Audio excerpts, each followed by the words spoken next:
tariffs in the press that scare the market down. I think trying to make investors to lose money, and then I guess they expect Republicans will say, "Oh, I'm sorry, I'm now a Democrat" or something. I don't know. But look, the tariffs started after World War I. All the production, like even sugar production, was in Europe. With World War I, they blew themselves out of the water. So sugar production went to the Caribbean.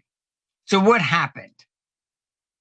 They put on excessively high tariffs to try and restart their industries back over there. It didn't work, but they raised tariffs 33 times between World War I and 1929. You had the Smoot-Hawley, which the Democrats used largely in 1932 in the elections. They were blaming the tariffs, which was nonsense. I don't know any economist that agreed with that. Mainly because the Smoot-Hawley tariffs came in June 1930. The crash had already begun for a year. All right, so but that's what they used. You had sovereign defaults, which they didn't even mention, has been omitted from our history books. But all of Europe defaulted. Canada defaulted, South America defaulted, I think for like the 7th time or something.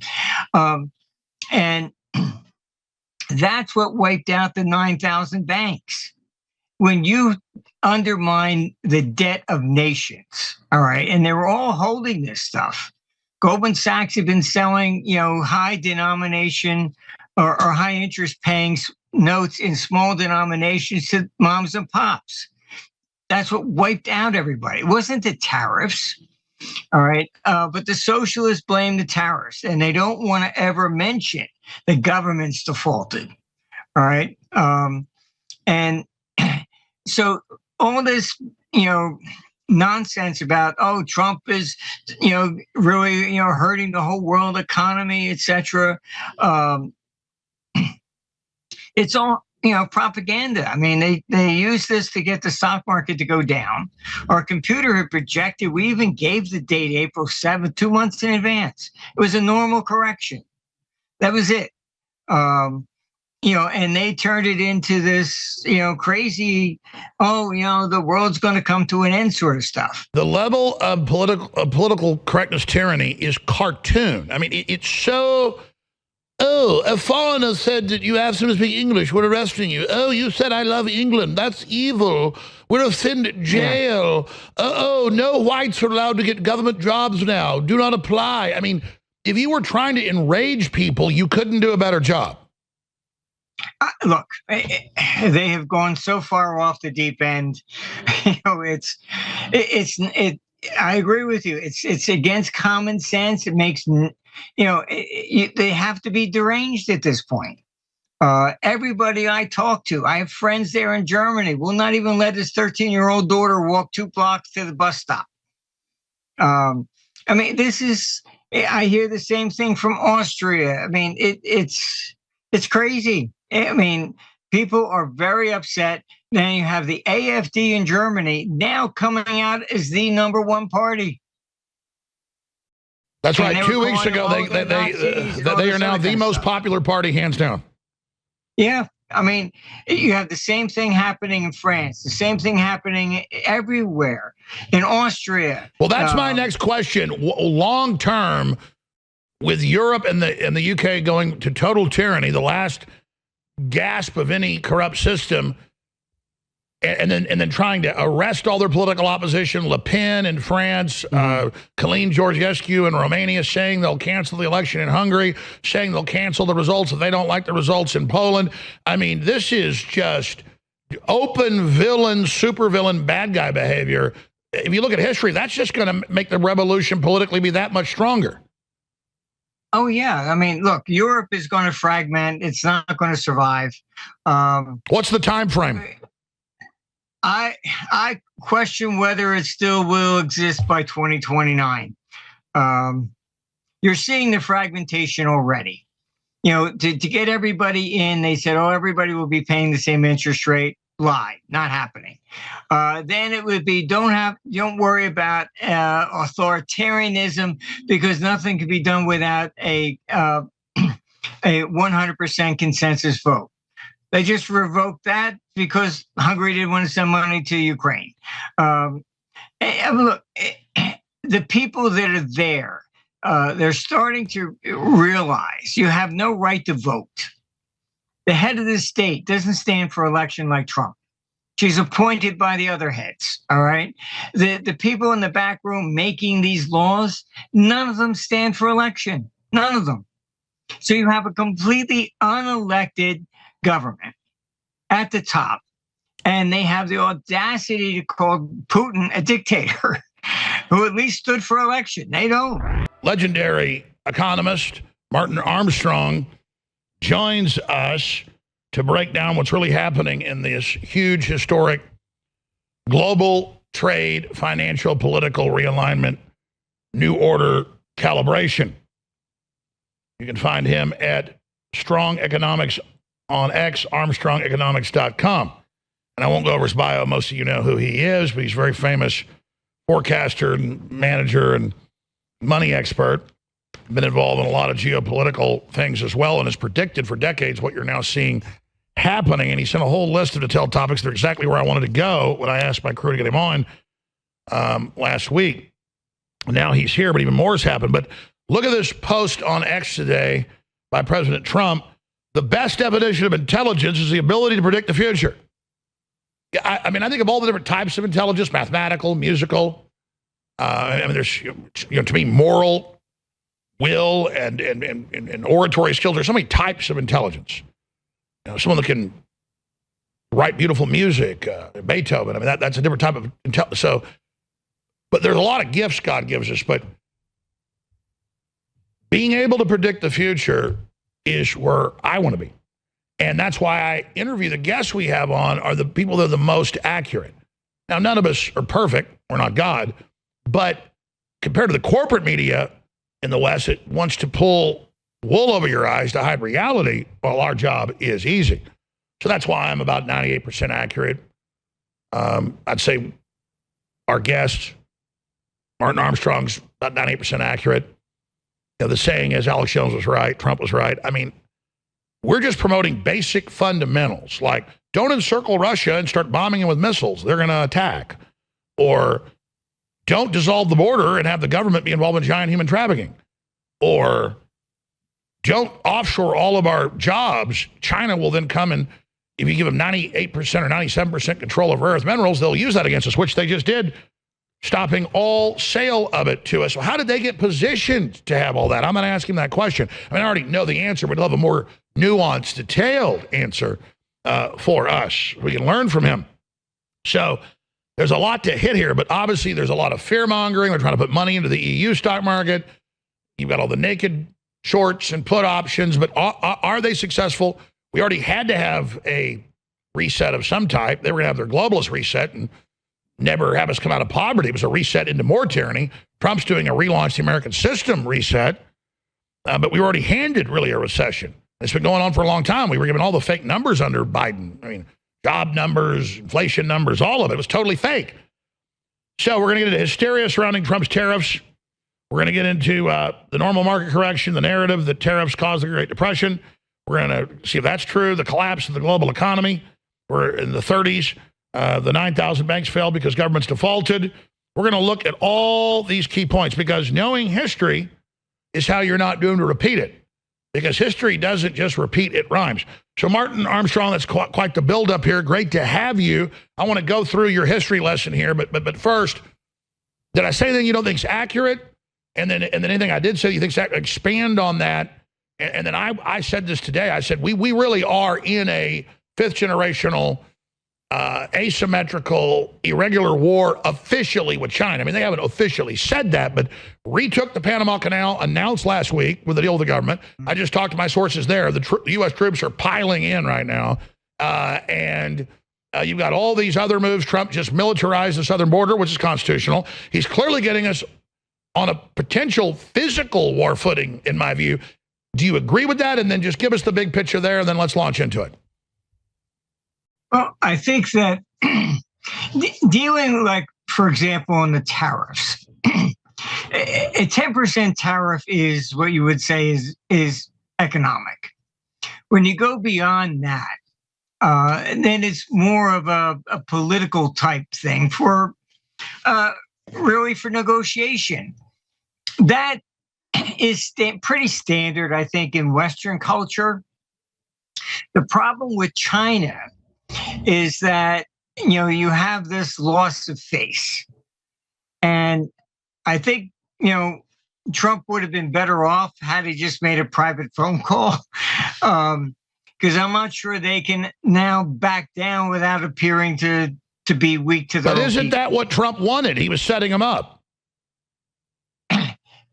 I think that is part of it, but you have to understand that we do have an awful lot of stuff that does come out of China, including medical, not just medicines and things of this nature. So it's a little bit more complex. But no, I get it. You're saying Trump went too hard, too early, and should have boa constricted them slowly.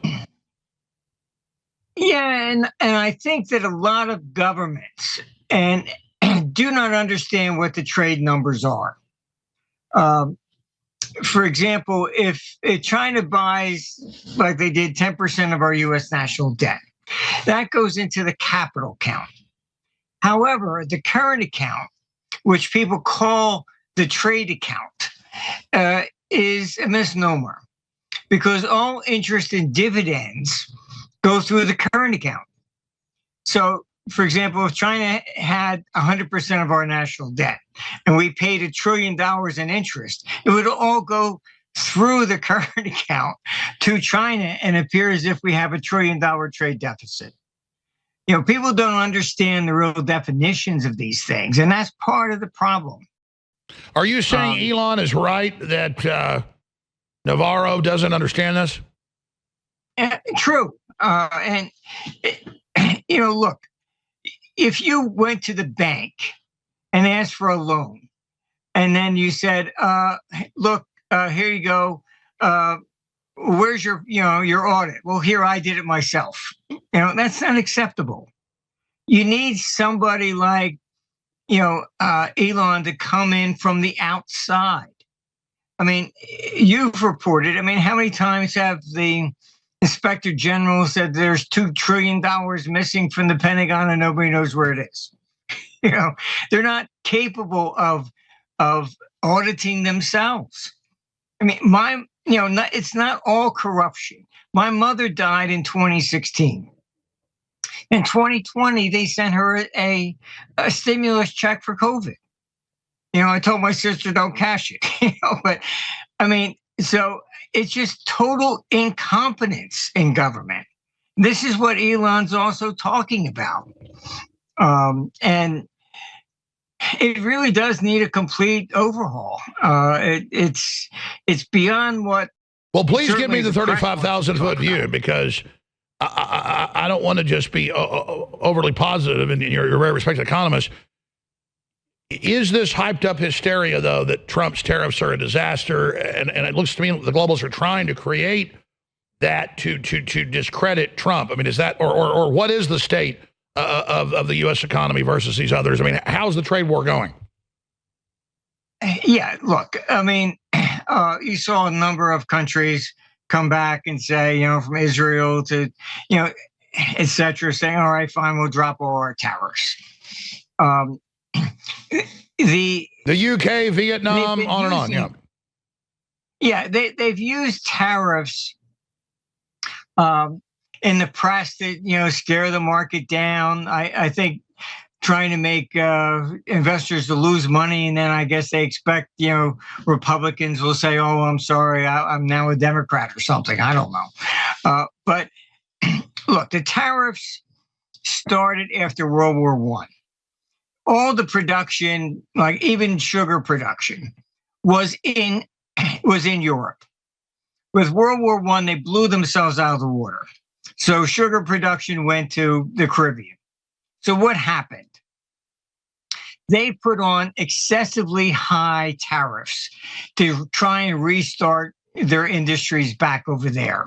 It didn't work, but they raised tariffs 33 times between World War I and 1929. You have the Smoot-Hawley, which the Democrats used largely in 1932 in the elections. They were blaming the tariffs, which was nonsense. I don't know any economist that agreed with that. Mainly because the Smoot-Hawley tariffs came in June 1930. The crash had already begun for a year. All right, so but that's what they used. You had sovereign defaults, which they didn't even mention, has been omitted from our history books. But all of Europe defaulted. Canada defaulted, South America defaulted, I think for like the 7th time or something. And that's what wiped out the 9,000 banks. When you undermine the debt of nations, all right, and they were all holding this stuff. Goldman Sachs had been selling, high denomination or high interest paying notes in small denominations to moms and pops. That's what wiped out everybody. It wasn't the tariffs, all right? But the socialists blame the tariffs, and they don't want to ever mention the government's defaulted, all right? And so all this, nonsense about, Trump is, really, hurting the whole world economy, et cetera. It's all, propaganda. I mean, they use this to get the stock market to go down. Our computer had projected, we even gave the date April 7th, 2 months in advance. It was a normal correction. That was it. And they turned it into this, crazy, the world's going to come to an end sort of stuff. Bloomberg, who I think is become like, CNN and MSNBC, actually said, the NASDAQ is now in a bear market and the S&P will soon follow. It didn't even take out the uptrend line. Any technical analyst would we'll explain that. We have Saturday Night Live, Stephen Colbert, they're even using entertainment shows to do this, saying it's the worst, we should panic, but explain that if you look at the trend, I mean, put the stock market up over the last 20 years, folks, this is minor. So that's my question. Yeah. Do you think they're going to be successful? And what is their plan if they were successful? How far would they bring it down? What is their point to that? It's mainly political. I mean, look, they've tried, everything to undermine Trump every which way from Sunday. All right, Signalgate. I mean, you go down the list. Even tried assassinating him. I can tell you that the neocons have moved to Europe, and they're hanging out in Paris and London. And Europe is definitely, I just had one of my contacts was at the Vienna Peace Conference last week. And he says, it's no longer about peace. It was a war conference. Everybody's talking about, conscription. You have Poland trying to create a 500,000-man army, ordering all males to go for military training and teaching how to use a gun in grade school now. I guess they're going to send a bunch of 10-year-old kids out. I mean, already multiple countries have started conscription, including of women in Europe. I mean, for those that don't know, you're on a month ago. Yeah. Europe's on record. They say war is how we're going to bail out our collapsing economy. It is insane. Yes, we will see war, and this is their problem, because when the first bullet is shot over there, all right, the capital comes here. And I've been warning clients, you better get out ahead of time, because they're trying to push through the digital currency over there, and you're not going to be able to get money out. All right, and if you just look at World War I, what did they do? They shut down all the stock markets there. So this is why you saw gold leaving London and Switzerland to New York. Why? I mean, some of them were my clients. I said, you better get the hell out of there first, because when this starts, you're not getting out. Absolutely. But meanwhile, we've seen $3 trillion since Trump got in, move to the EU stock market. What is that? because they're openly bringing in their central bank digital currency. They're openly saying they're going to grab everybody's money and have capital controls digitally. People who don't know what that is, you might explain it to them. I mean, this is really bad. I mean, you don't want to be in Europe. No, you don't. What people are trying to do over there is switch from government assets, things of that nature, and putting it in stocks. That's at least something that would survive when you come out the other end. But Europe is a basket case. I mean, as you know, they came to me when they were going to create the euro, and I warned them that you had to consolidate the debt, and they did not do that. They said Helmut Kohl basically was the Chancellor of Germany, and he didn't allow the German people to vote. So he took it in unilaterally, and he basically said no consolidation of the debt. That's right. People forget that a lot of countries entered the EU without a vote, and it's an unelected commission. So I know Europe's important. I want to spend some time on that. I want to look at China because you're an expert on that too. But how is the peace still going with the U.S. and Iran? We hear it's actually getting some concessions. It's going well. 𝐏𝐑𝐎𝐿 is saying, who I'm told by the White House is just awesome, and by Tucker, really trying to get peace also with Russia. And how's it going right now with the Ukraine war, with Zelensky extending martial law and all the rest of it? Well, Zelensky, I mean, look, I speak to Ukrainians over there, and honestly, to put it bluntly, they said if he was on fire, they wouldn't urinate on him until he was dead. This is why he's keeping martial law. Nobody had martial law to stop elections during wars. We didn't. Britain didn't. This is because he knows he would lose. When he was elected, the death toll was 13,000, and he ran on peace. And you can Google that up. And now the death toll is 1.1 million. And he just takes people off the street and sends them, kidnaps them. The people there are not supportive of him. This is why he's keeping the martial law. With Putin's side, he is cautious, and I would really advise him to be cautious because Europe is not trustworthy. They entered into this Minsk agreement. It was supposed to be peace, and then you had Merkel actually come out and admit that they never intended to honor it. It was just to buy time for Ukraine to build an army. So if there's a peace deal with Ukraine now, and with all the warmongering that's going on in Europe and building up, arms and constrict, and drafting people. If I'm Putin, I'm looking at this. This is, just Minsk 2.0. And then meanwhile, Zelensky, whose body language is not as arrogant anymore, which goes to what you're saying, and the evidence is overwhelming, on 60 Minutes this weekend, bad-mouthing Trump and bad-mouthing Vance, and basically saying they're Putin puppets. That's what got Trump to pounce on him in that famous Oval Office meeting 4 or 5 weeks ago. I mean, this is really stupid. Look, I can tell you I have very good sources, as you know. Boris Johnson flew to Kiev 3 days before that meeting, and basically it was supposed to be just a signing in Kiev. He told Zelensky, no, you insist on going to the White House, and to embarrass Trump in front of all the cameras to try and force him to continue to fund the war. I had that information. I'm sure Vance and the rest of them did, and that's why you saw it come out the way it was. Zelensky thought he could, basically bullshit him. Said, oh, well, when Putin's troops land on the beach, you're going to really, nobody landed on the beach in World War I or II. It's just, the United States and Russia aren't going to war unless Europe can drag us into it, because we'll kill each other. It's idiotic. Yes. Look, I can tell you I have very high sources in one of the governments there. And what I've been told, they really think that they can conquer Russia. It has $75 trillion worth of natural resources. It's the richest country in the world. They get their hands on that, and that is twice the U.S. national debt.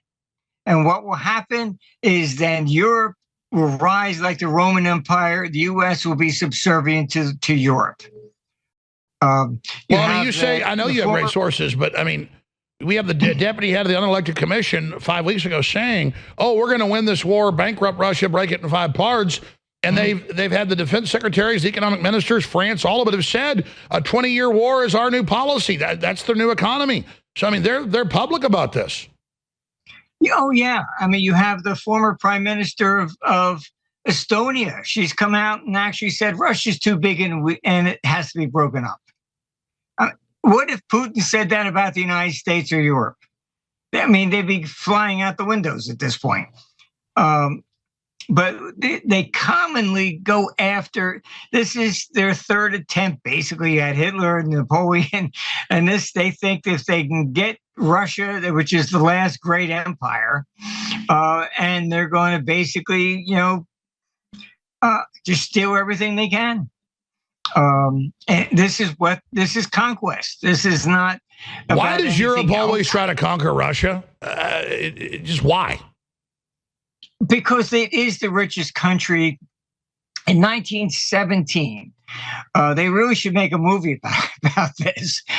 It had the largest gold reserves of any country in the world. And what happened, because the Bolsheviks were rising up, somebody took it and they hid it. And it's never been found. They don't know if it was buried in a forest, dropped to the bottom of a lake, but many people have been trying to find it. But it's the largest gold reserve in the world. So they've always wanted Russia. It's got gold. I mean, it's the only country to even issue platinum coins. I mean, this is. I don't know. Whenever Europe just keeps getting into debt and trouble, what do? They always want war. I mean, Henry VIII rose up against the Catholic Church and seized everything. Why? Because he was broke. Yeah, and people look at 500 years ago and they go, oh, well, Europe surely changed. No, the way history works, for people that don't know, is look at it this way. Your ancestors 10,000 years ago directly touch you, to their child, to their child, to their child. And then they train that child, they train that child, they train that child. So that's why this stuff gets passed on.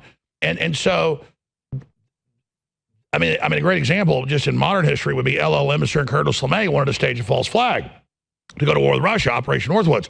Kennedy fired him over it. And then the guys that worked under them, Rumsfeld, later it basically wrote that up in the PNAC plan to stage 9/11.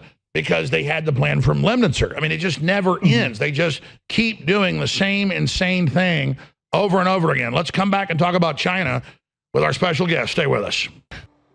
All right, Martin Armstrong told us about another 10 minutes or so. Then I'm going to get into the real ID that people are really concerned about, that I'm concerned about as well. What's really behind that, and how we've got to communicate that to Trump, that there's other ways to deport the illegal aliens than doing this. I understand how it's being sold to Trump.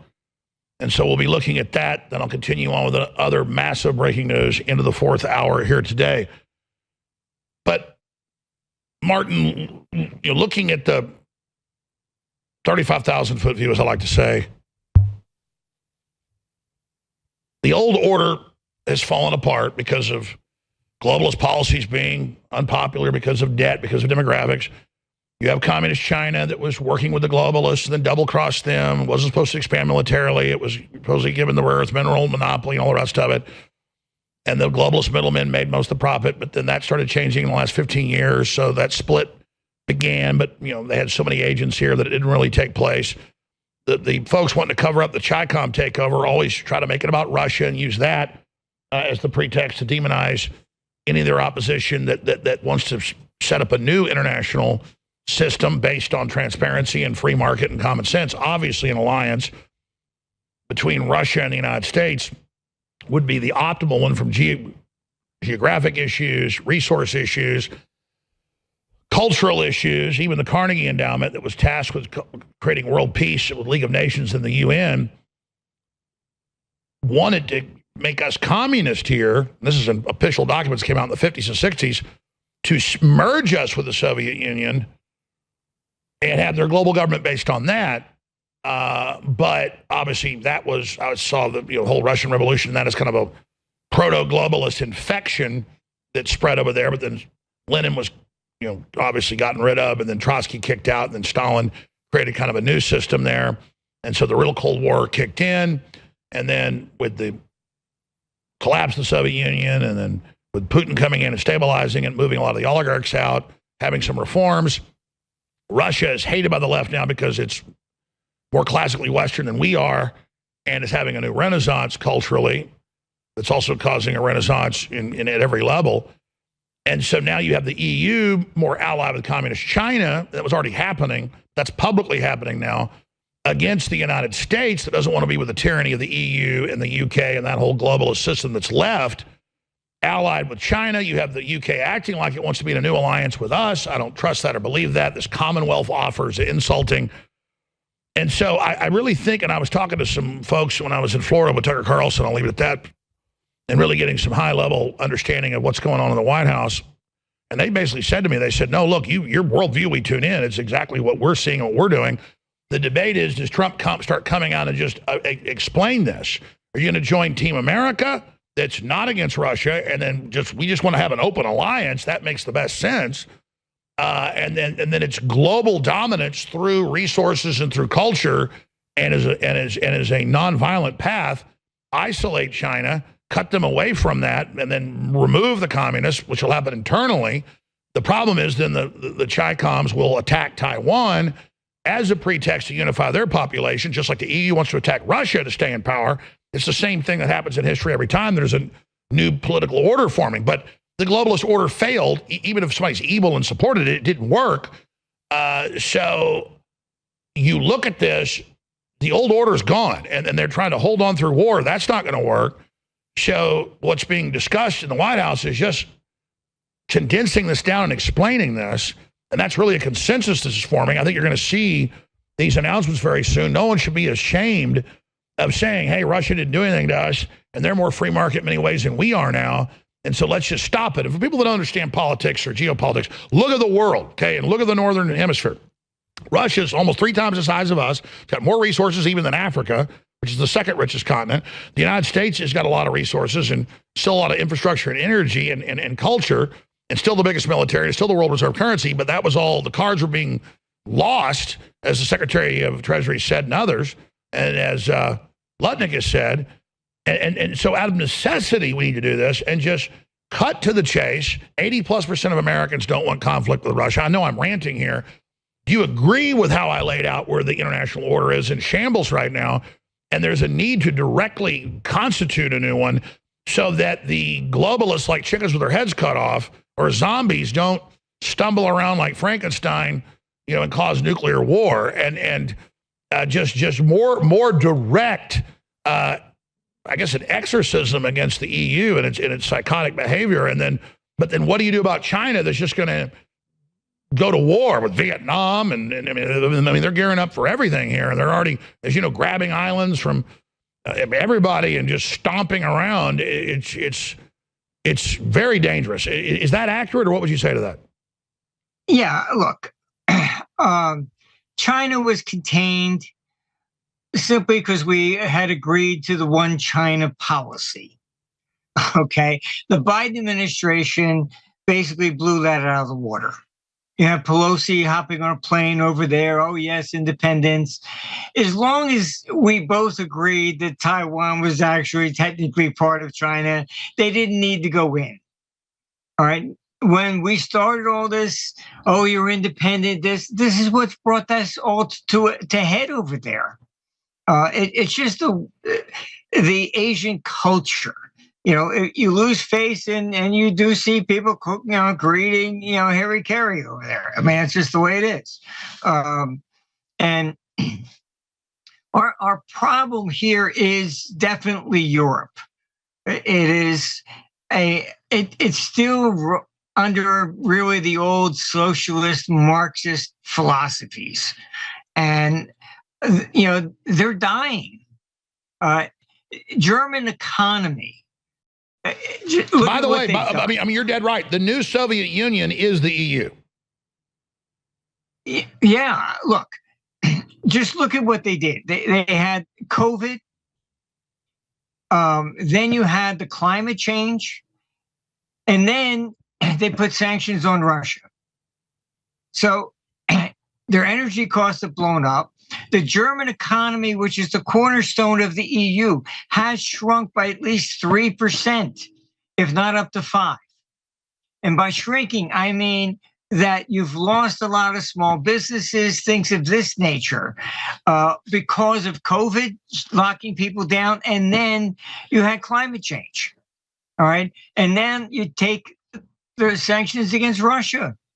You sent the energy costs through the roof. I mean, as you said earlier, they have predatory, really medieval political ideas. It's all very feudalistic.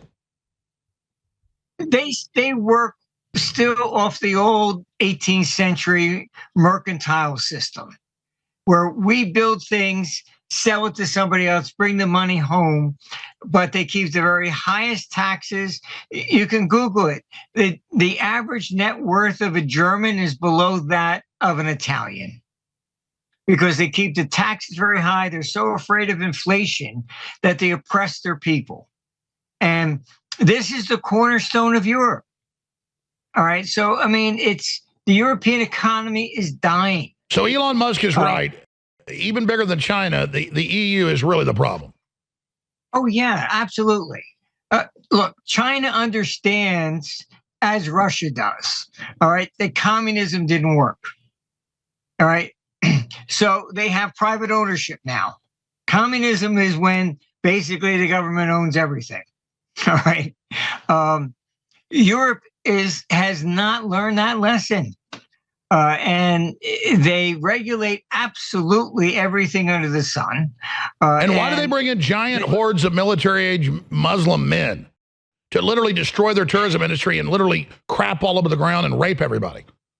Because they didn't even think about that. All they know is that the birth rate is declining. All right. And so you take the pension funds. All right. The pension funds have been an absolute disaster over there. On average, 70% must be in government debt. And then you lower the interest rates to negative. All right. You have a decline in the birth rate. All right. So the reason they open up the borders, we need more people. Otherwise, we're all going to go broke, because we need people that's going to work and pay taxes to keep the pension funds going. But then 80% of the migrants are men, and over 80% never get a job, and they just sit around in jogging suits getting welfare. This is the problem. These people come up with an idea like climate change, and they don't look at the details. All right. And, okay, fine. We need people coming in. Look, I was in a high-level meeting in Europe, and I told them, I said, you don't understand what made America great. I said, it was discrimination.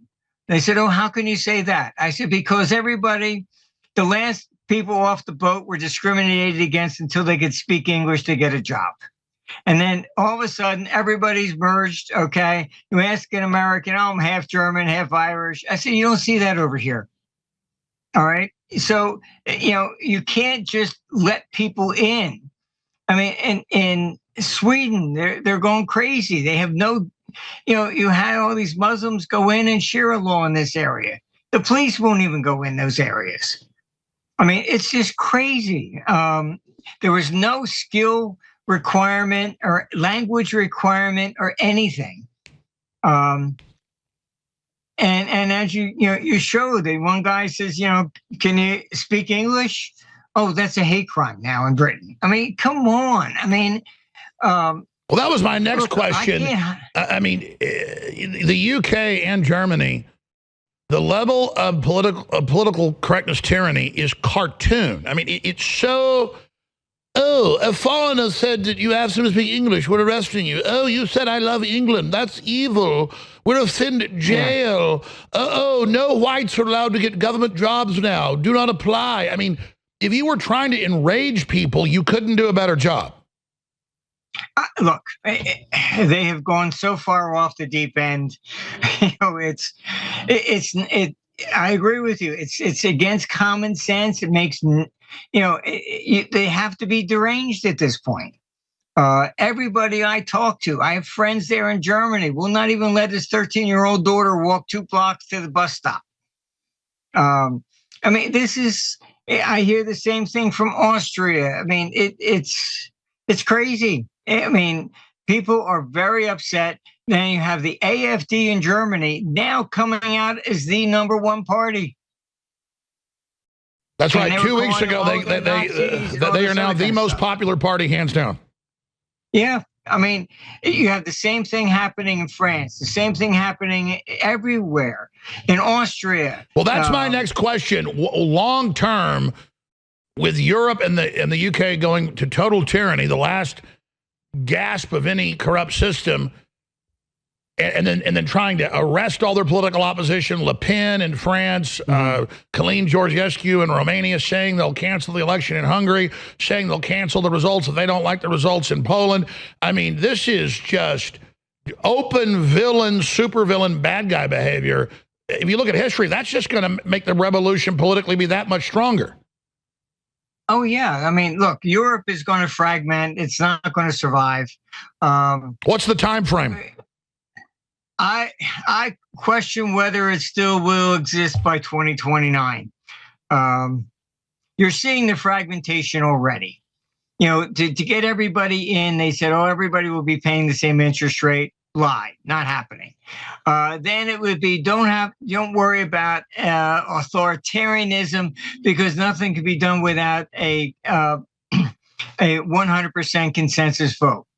They just revoked that because Hungary didn't want to send money to Ukraine.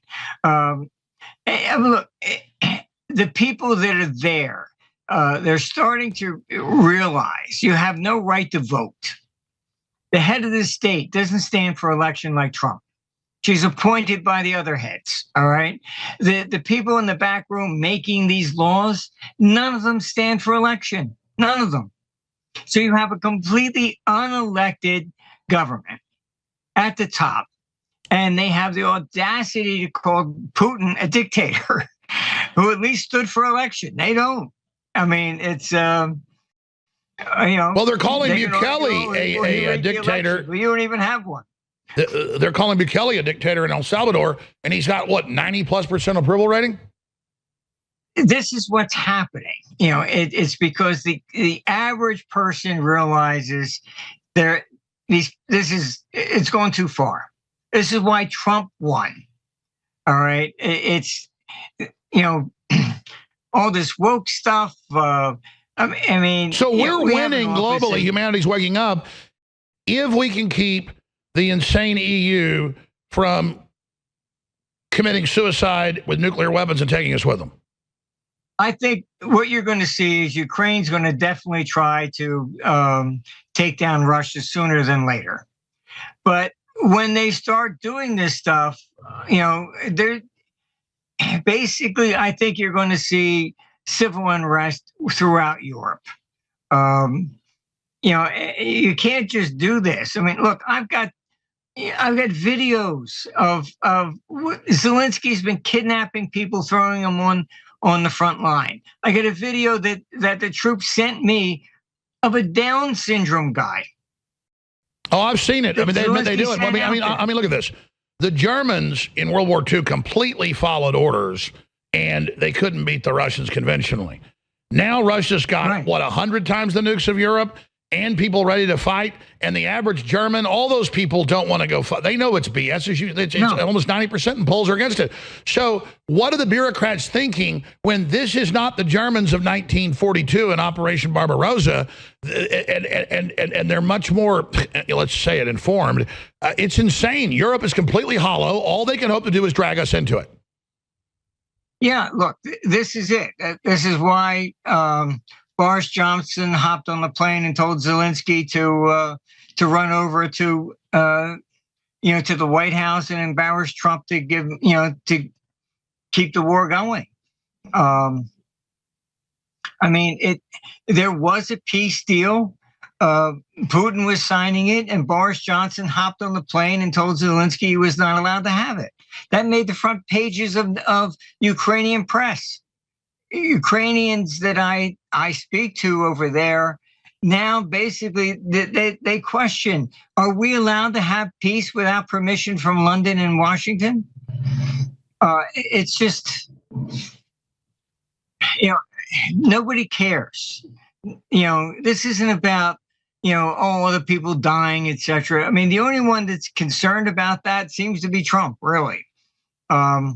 And RFK, I did speak to him personally too, but this is the world we live in. These people. Well, I mean, Trump is a hospitality guy, and nuclear war ain't good for business. All right. Well, Martin Armstrong, thank you so much for the time and your insight here today. I hope you're right. I believe you're right.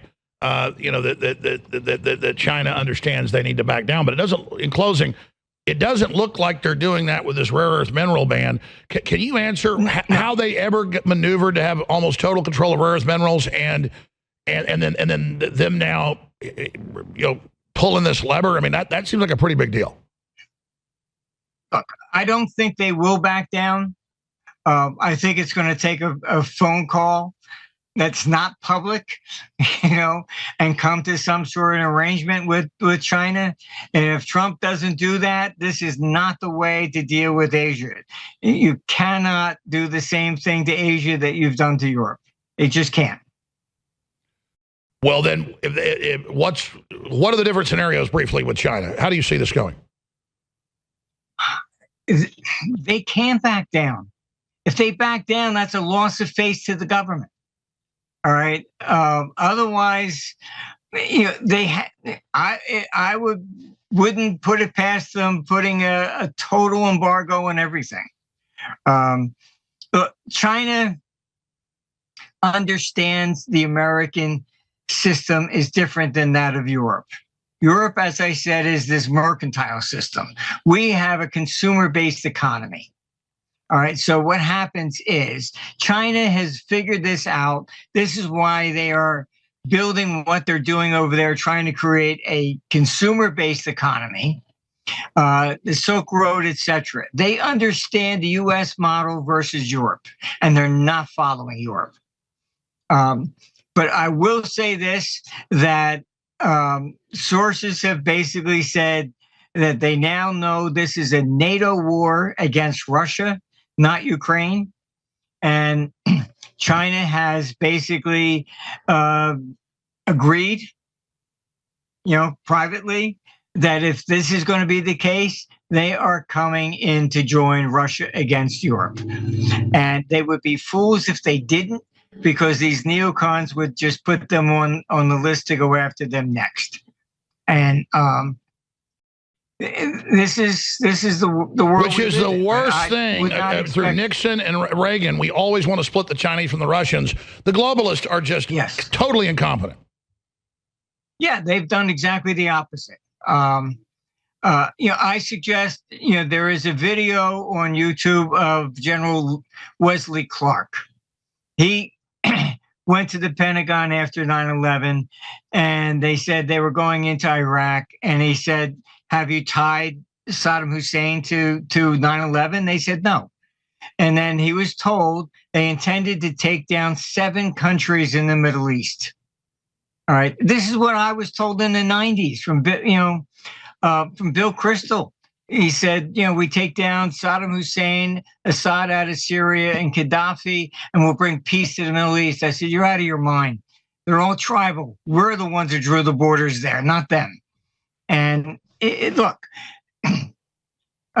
these neocons, all right, you would have thought, I think honestly they just got mad that communism fell all by itself and they didn't get to shoot anybody, because they haven't changed. I was in Washington when Reagan wanted to go meet with Gorbachev, and I can tell you they told him, oh, well, you can never trust a Russian. So it turned from communists to just hating Russians. And that's where they're at now. Absolutely. And anybody that disagrees with them on open borders or transgenderism or anything, oh, that's all Russian propaganda. Just because the Russians are like Americans and don't like having our sons' genitals cut off. Armstrong. It's just crazy. Martin Armstrong, thank you so much, sir.